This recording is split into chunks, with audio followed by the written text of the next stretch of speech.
যে কোনো ভর্তা খেতে আমার ভীষণ ভালো লাগে, তবে সবগুলো ভর্তার ভেতরে ভেজে ভর্তা আমার আরও বেশি মজা লাগে। অনেক প্রকার সবজি আলু দিয়ে এই ভর্তা করা হয়, সেজন্য খেতে এটা আরও বেশি টেস্টি হয়। আজকে আমি ভেজে ভর্তা করব, আর এই ভর্তা করার জন্য এখানে আমি নিয়েছি ধনেপাতা, 7-8টা কাঁচামরিচ, 6-7 কোয়া রসুন আর 3-4টা পেঁয়াজ।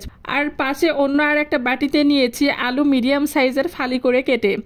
আর একটা বাটিতে নিয়েছি মিষ্টি কুমড়ার খোসা। মিষ্টি কুমড়ার খোসা দিয়ে ভেজে ভর্তা করলে সেটা খেতে আরও বেশি মজা হয়। প্রথমে একটা ফ্রাই প্যানে আলু কুচি আর কুমড়ার খোসা কুচিগুলো দিয়ে দিলাম। এরপরে এর ভিতরে দিয়ে দিব গোটা গোটা কাঁচামরিচ, রসুনের কোয়া আর পেঁয়াজ। এরপরে দিব ধনেপাতা কুচি আর পেঁয়াজের পাতা কুচি। এ পর্যায়ে এর ভিতরে দিয়ে দিচ্ছি 1 টেবিল চামচ আদা রসুন বাটা, 1 টেবিল চামচ হলুদের গুঁড়ো আর 1 টেবিল চামচ লবণ। এরপর এর ভিতরে দিয়ে দিলাম পরিমাণ মতো তেল। সবগুলো উপকরণ আমার দেওয়া হয়ে গেছে। এখন আমি সবগুলো উপকরণ খুব ভালোভাবে হাতে মেখে নিচ্ছি, যেন সবগুলো মশলা ভালোভাবে মিক্সড হয়ে যায়।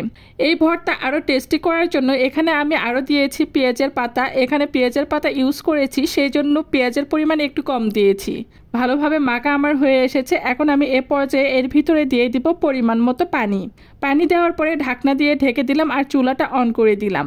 10 মিনিট পরে ঢাকনাটা উঠিয়ে দেখি পানি অনেকটাই কমে এসেছে, আর কিছুক্ষণ রান্না করে পানিগুলো একেবারে শুকিয়ে ফেলতে হবে। তাই এ পর্যায়ে ভালোভাবে নাড়াচাড়া করে নিলাম।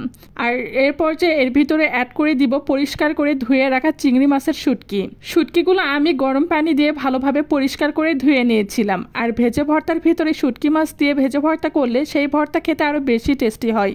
চিংড়ি মাছের শুটকি আমার ভীষণ পছন্দের, বিশেষ করে এই শুটকি দিয়ে ভর্তা খেতেই বেশি ভালো লাগে।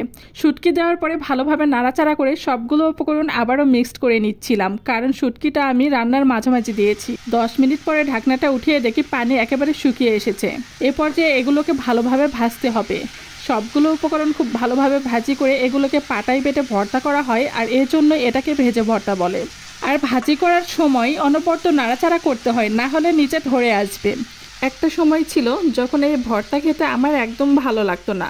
একটা কথা আছে, সময়ের সাথে সাথে যেরকম মানুষ পরিবর্তন হয়, ঠিক তেমনই তাদের রুচিরও পরিবর্তন চলে আসে। তাই তো অপছন্দের জিনিস এখন প্রিয় খাবার হয়ে গেছে। আমার ভাজা হয়ে এসেছে, এখন আমি এগুলোকে বেটে নিব।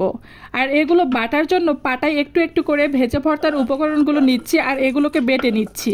সবগুলো উপকরণ আমার খুব ভালোভাবে সিদ্ধ হয়েছিল, সেজন্য অল্পতেই আলু আর মিষ্টি কুমড়ার খোসা খুব সুন্দরভাবে বাটা যাচ্ছে। সবগুলো বাটা আমার হয়ে গেছে, এখন সবগুলো একসঙ্গে মেখে নিচ্ছি।